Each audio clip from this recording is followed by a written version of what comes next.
I'm just doing this off the cuff, so I'm one of those people that likes to learn as they go, because I think that's a better way to learn than just doing it by the textbooks.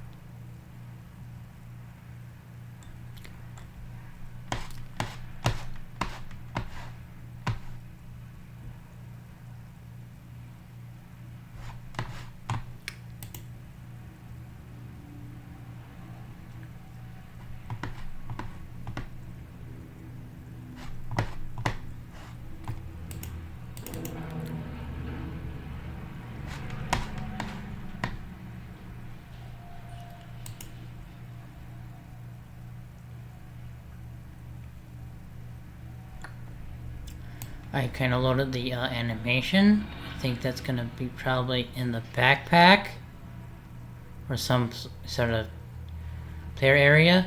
So that's going to be where you're going to put it in the more starter GUI, starter pack, or starter player. I think most gear in the backpack is stored in the backpack. When it's not in use,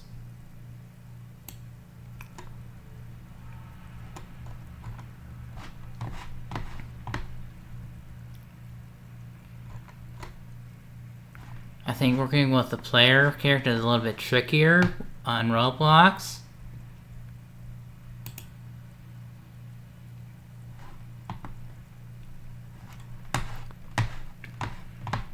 That's why I kind of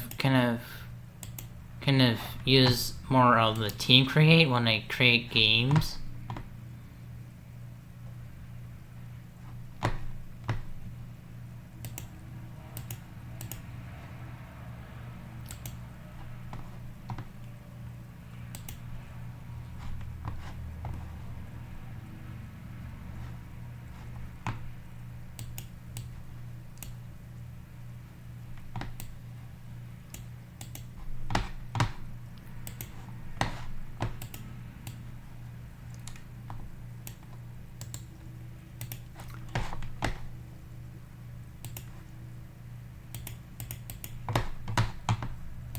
Roblox glitch. Roblox City glitch, where it kind of loads up the thing you were trying to use, but it doesn't actually initiate the fields you need to actually name this project. I usually try to stick to like something that's not really that. When I develop games in the more prototype phase, I don't really. It's not really that crucial to name your games early on when you're just trying to work out a prototype. It's more, I usually put in like a production name.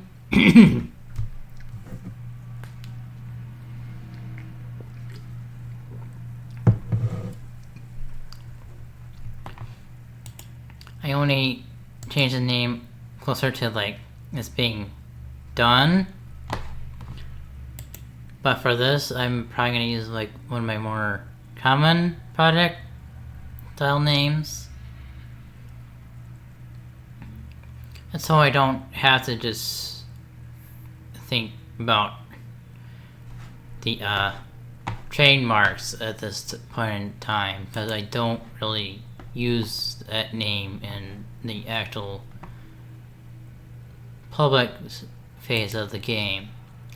I usually try to do like the more finalized names more towards the end of production, or when I get into like the more beta or pre-release phase of any game I make. Kind of what happened with Operation Pickle Fork is that the name used in production was so popular that I just kept it as is. For this state in development, I don't really fill out the questionnaire at this point because it's kind of in the development developmental phase. And I don't really recommend doing the questionnaire if you're just trying to test out a game.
I think there is an animation controller.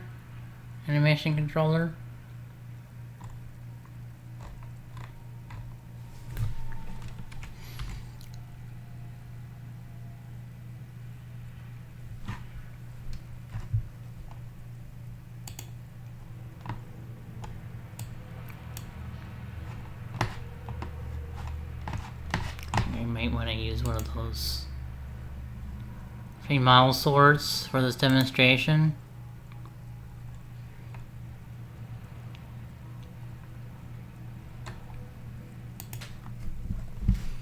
That's a basic sword, not those.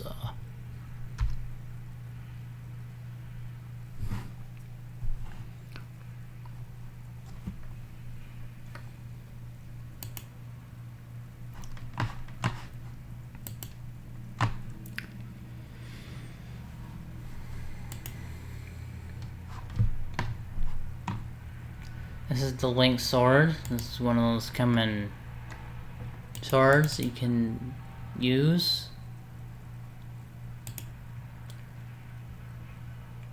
There's gonna be like 3 basic sounds and some animation, but I think it's really basic.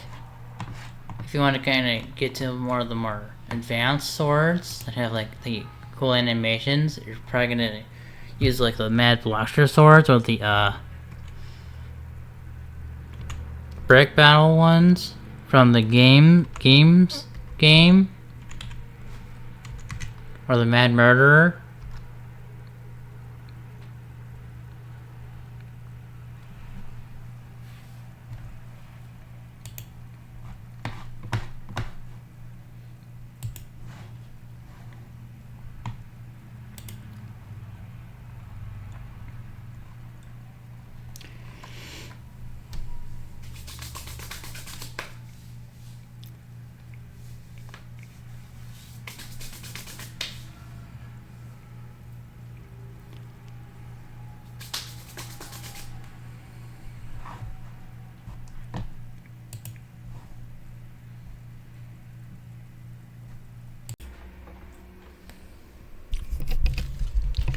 Here's how I'm gonna give it like an example of what I'm talking about.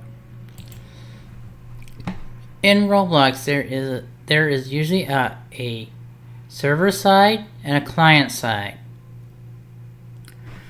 With how the if you have enabled filter enabled in the past, that's how the game operates.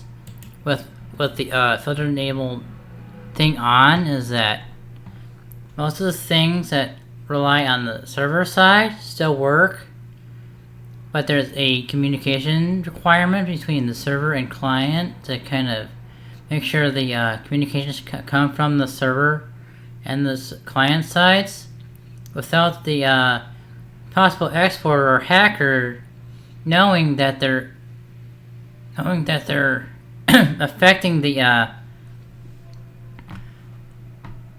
server or client. But most modified clients only affect the client side. So if you do something on the client, on your client end, it's not gonna mirror on other clients because there's a filter enabled. It's kind of part of their filters they use to kind of filter out the commands from the legitimate commands from the server and client of the game. It's kind of how the server communicates, how the game communicates from one side to the other side. I'm going to kind of give you an example with the kind of the sort of the map blocker series that Roblox did a long time ago in 2014. The host was Stigmaster Luke. When you're writing on a sword, you're going to communicate between the server and the client. A lot of the stuff with like the player, with the characters like humanoid will be on the client side, but communicating to other people on the server is going to require a server script. That's your standard server script. Doesn't really matter if it's legacy or not.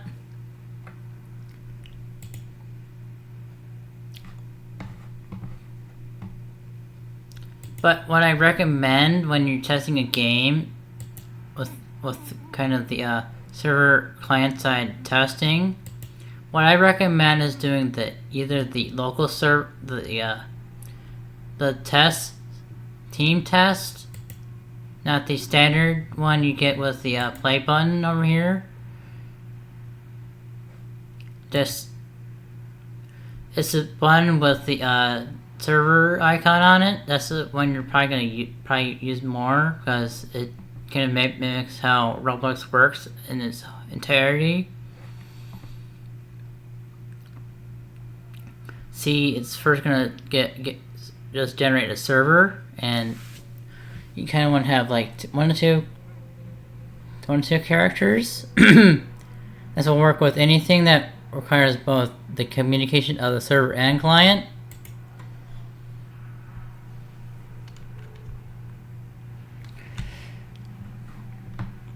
This also applies to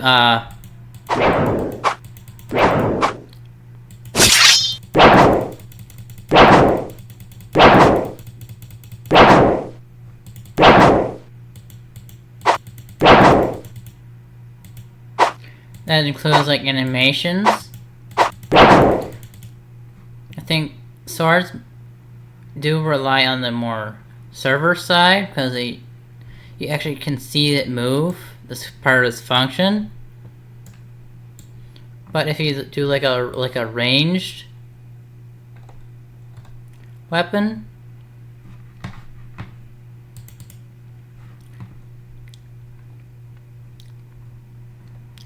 I think with most melee weapons that don't have like special animations to them, still use that kind of same principle.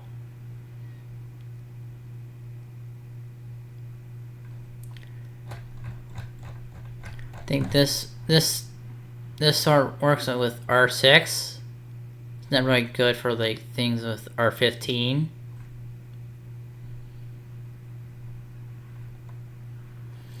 That's why I kind of have to use a different code base for like Operation Pickle Fork, because that game does require you to have R15 to work with it. I will show you the game I'm talking about, because that's kind of how I had to develop Operation Pickle Fork, because it requires you to use R15 instead of R6.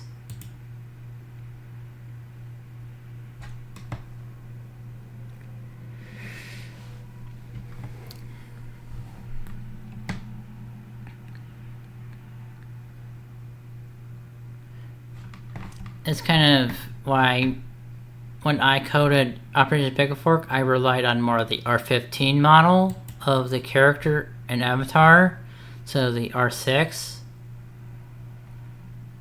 It can still do the same things, but the R15 torso you're going to target is going to be more the upper torso, than the this torso of R6. Because R15 has more parts than R6.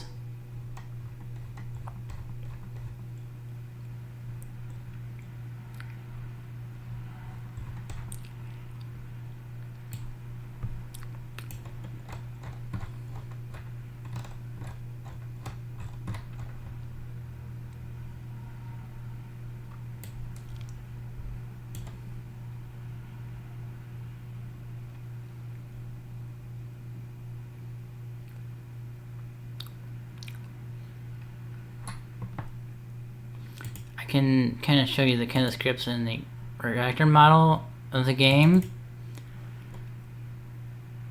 This is still basic coding, but this is more using the code knowledge of R15 instead of R6. But I did it for both R15 and R6. That's in kind of the testing phase.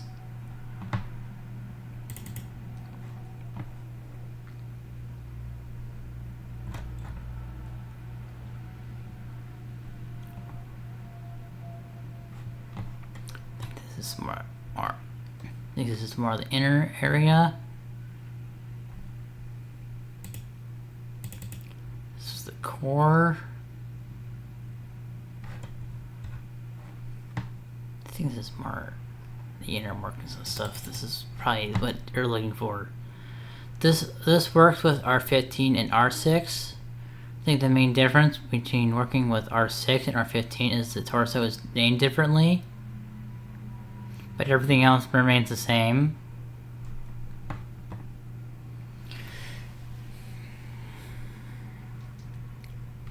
I think when they were working on the Mad Blocker, it was probably more towards when they were still most games still use the R6 model instead of the R15.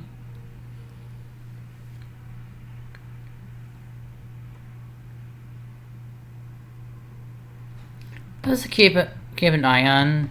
Just keep your eye on, because that's the difference between. There is a difference between R5, R6, and R15.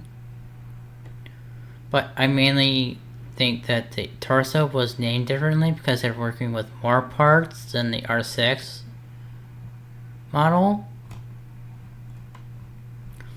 If you play more games that allow you to use more of the animated emotes, are probably running more on the R15 model than the R6.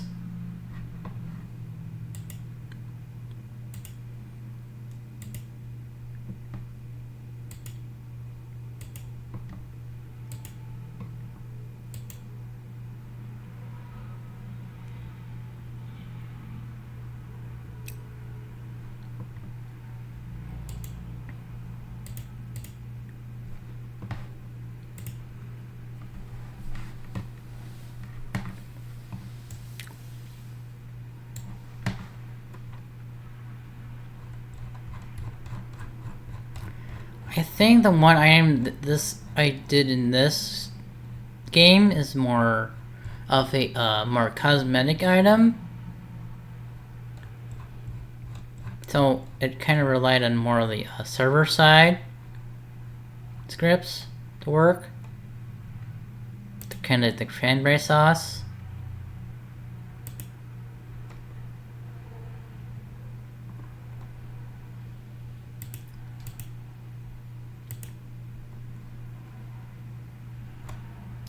It's gonna be more in kind of in the server storage, because the client doesn't need to know that the the cranberry sauce exists yet, because most of the scripts are on the server side, but they still have the same idea. But if you're kind of trying to communicate between client and server, that's where remote events and server events kind of come in. Like when I was doing the communication with the UI system of Operation Pickle Fork. Most of the communications came from mainly remote events and functions. But if it was like a text variable, I might be using like a string variable.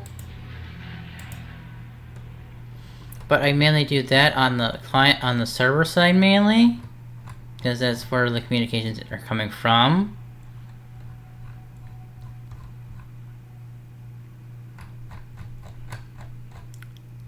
It also prevents people from kind of faking the kind of communications between client and server, because most of the communications I do come from the server side.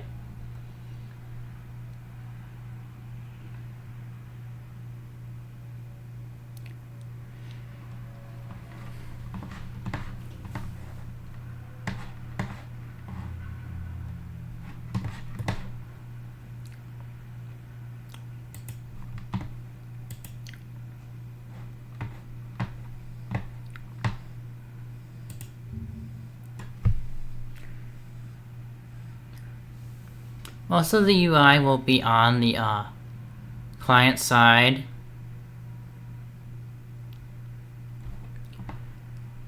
Most of the UI you see that kind of appears in the menu systems of most games are probably on the client side, beside the service GUIs you might see on some games. That's probably more likely to be on the server side, but it also has some functionality on this client side too, depending on how you code it right. But that's kind of the thing I was trying to show you in this video. It's not really a verbatim tutorial. I don't want to do that because I don't know the kind of the processes that other developers kind of use in their games. I'm just showing you kind of my side of things.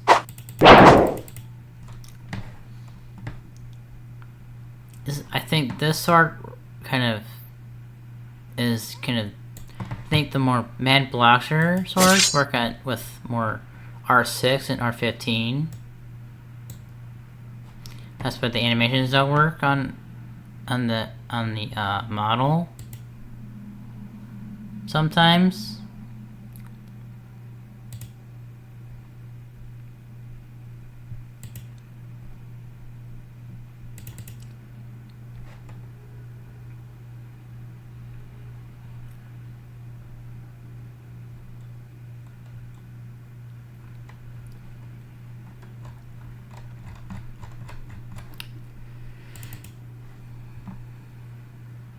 Yeah, this is more. I think the thing with this is it targets the humanoid. Blocks your sword.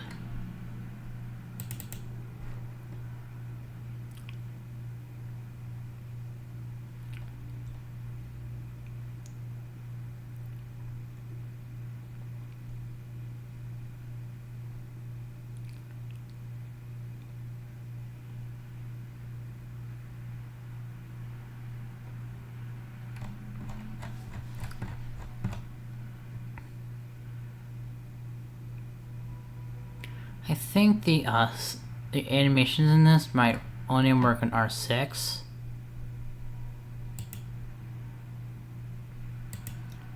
I think the kind of things you kind of have to update sometimes is that animations that work with more parts.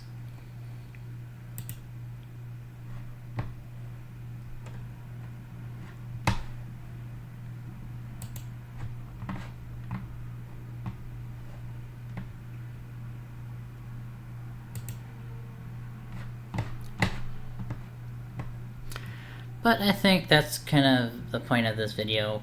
I'm not going to show you the more how to fix animation things, because I find there's already tutorials about that, but I just find that kind of clearing up some of the confusion on how things work with Roblox engine needs to be kind of mentioned instead of hidden from people's. I think it's better to just explain things sometimes. Just better explain things and try to keep it hidden to those who are trying to make their game better. Because I feel like making games is an art form. It should not be so hard to make a game. I think the learning curve of a game, it's easy to make a game, but the hard part is working on it, because you have to know a lot of the mechanics you're working with, especially with games like Roblox or Minecraft when you're making mods and such, because those mechanics already exist in the game. You kind of have to work with them.